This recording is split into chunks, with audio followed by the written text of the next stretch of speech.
What's up mga beso? Magandang hapon po sa inyong lahat. So ayan na nga, nagkakape nga tayo kahaponang tapat at nakita ko nga si Papa nagbabakod dyan sa aming likuran upang malagyan ng bakod yung mga itatanim naming gulay dyan.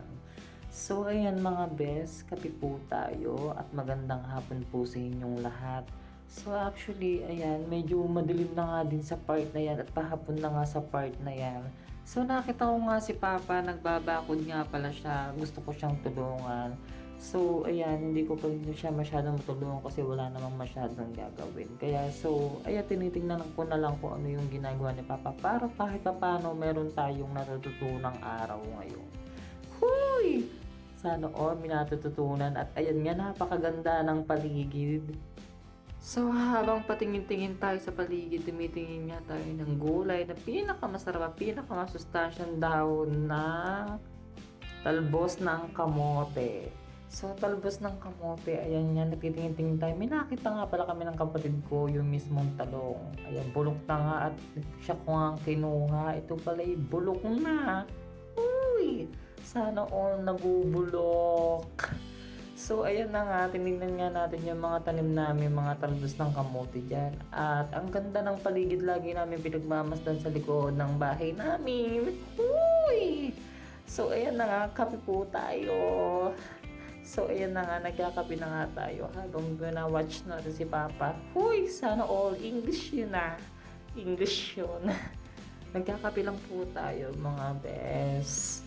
So, ayan, habang pinapanood ko nga si Papa niya, nagtatali siya ng kanyang binabakurang mga gulay. Pahapon na nga yan mga best. At ito na nga, bumunta na nga tayo, nag-adjust na tayo para makita natin yung mga ginagawa ni Papa sa pagbabakod ng gulay.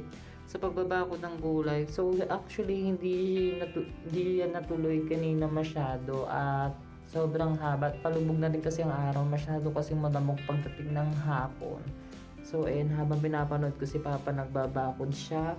At ito na nga ang susunod nating step. Pumasok na nga ako sa looban ng bakuran namin habang nakita ko ang aking pinaka-cute at pinakamaganda kong kapatid sa balat ng lupa na si Kia. O, diba? Nagluluto yan. Diba? Pangiti-ngiti nga yung kapatid ko, siya doon nagluluto. So, ayan, ay niluluto niya ni Mother. Ay, ano pala yan, niluluto niya mismong kamote na pinirito. At ito na nga, nag-igib nga ako ng tubig. Nutusan niya ako ni Papa para may pandilig kami sa mga halaman or mga gulay naming nabubulok. Habang inabot ko na nga kay Pudra ang timba naming may tubig, so nagdilig muna siya ng kanyang mga tinanim na gulay upang hindi ito'y mabulok. Uy, sana all nabubulok. So, ayun na nga, binibidyohan pa nga ako ng kapatid ko. Sabi ko, huwag muna akong videohan at medyo nasesermonan na ako ni Pudra sa part na yan. So, ayun na nga mga best. O, diba? Sana all nadidiligan. Huy! Sana all may dilig araw-araw. So, ayan, ginawa ko nga, pinitis ko nga yung talong nabubulok. Di ko alam, malanggam pala sa part na yan. Kaya medyo nabitawan ko yan, yung mismong nabubulok na talong na kinuha namin ng kapatid ko, o di ba? Malanggam pala kaya nabitawan ko siya.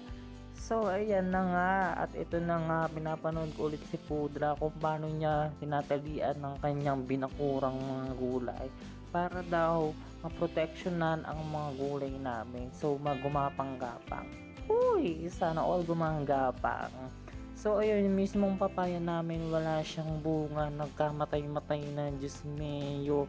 Maawa naman kayo, bigay for blessings. Habang nagsasalita nga ako dyan mga beso, pinapanood ko na si Papa at pahapon na daw eh. Pahapon na nga po sa part na yan mga beso, nagliligpit na si Papa ng kanyang mga kahoy para mailagay na dun sa lagayan ng kanyang mga nilalagyan.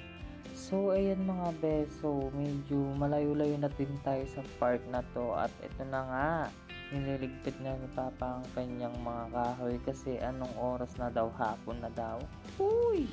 So ayan na, butan ko na nga rin si Muda, nagpiprito ng kamote na ipanguulam namin.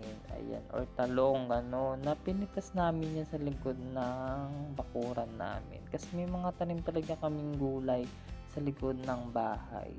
So ayan mga bes, papasok na tayo sa loob at padilim na nga din masyado ng malamok sa likod. So ayan, lalabas na tayo ng bahay at papasok mo muna pala tayo.